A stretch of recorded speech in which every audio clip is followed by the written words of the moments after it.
എല്ലാവരും പറഞ്ഞ ഹൃദയം നിറഞ്ഞു എന്ന് പറഞ്ഞപ്പോൾ തന്നെ സംഘാടകരുടെ മനസ്സും നിറഞ്ഞു.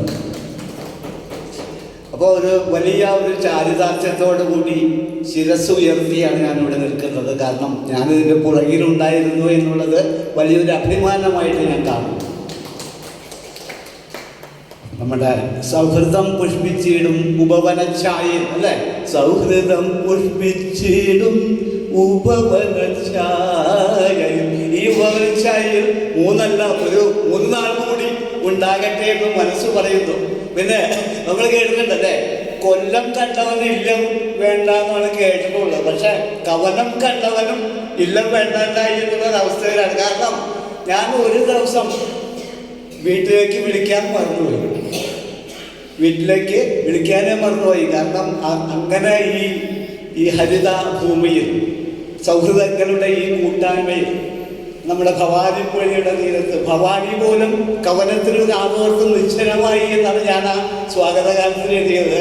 അക്ഷരാർത്ഥത്തിൽ അത് സാർത്ഥകമായി എന്ന് പറയുന്നതിൽ വലിയ ചാരിതാർത്ഥ്യമുണ്ട്. ഇനിയും നമ്മുടെ രാമുണ്ണി മാഷ് പറയുന്നു, നമ്മൾ വരുന്നു, രാമുണ്ണി മാഷും കുട്ടികളും നമ്മൾ കേട്ടിട്ടല്ലേ, കുഞ്ഞുണ്ണി മാഷും കുട്ടികളും എന്ന് പറയുന്ന പോലെ പുതിയൊരു സമവാക്യം. രാമുണ്ണി മാഷ് വരുന്നു, വിളിക്കുന്നു, നടത്താൻ പറയുന്നു, നമ്മൾ പുറകെ നടന്നു പോകുന്നു. ഇനിയും പുതിയ കവനങ്ങളിലേക്ക് ഞാനതിൽ പറയുന്നുണ്ട്, നവകവനം അല്ലേ.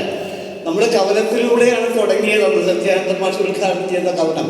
ഇനിയും ഒരുപാട് കവനങ്ങളിലേക്ക് കാടിനെ അറിഞ്ഞ് കവിതയെ അറിഞ്ഞ് ഇതുപോലെയുള്ള കൂട്ടായ്മകളുമായിട്ട് കൂട്ടുചേർന്ന് നമ്മുടെ ചെങ്ങമം മാഷും ബിജു മാഷൊക്കെ പിന്നെ ഞങ്ങൾ സഹയാത്രികരായിട്ടാണ് ഇങ്ങോട്ട് വന്നത്.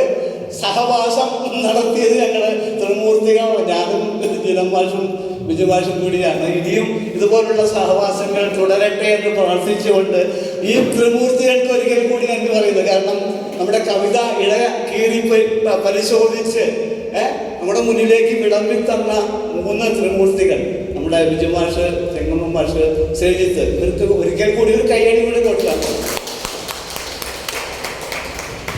അപ്പോൾ കൂടുതൽ പറയുന്നില്ല, നമ്മുടെ ഭക്ഷണം നമ്മളെ കാത്തിരിക്കുന്നുണ്ട്. അതുകൊണ്ട് നിർത്തുന്നു. ഇനിയും കൂടെയുണ്ടാകുമെന്ന് മാത്രം പറഞ്ഞുകൊണ്ട് ഇനിയും കവനങ്ങളിലേക്ക് പോകട്ടെ എന്ന് ആശംസിച്ചുകൊണ്ട് നിർത്തുന്നു.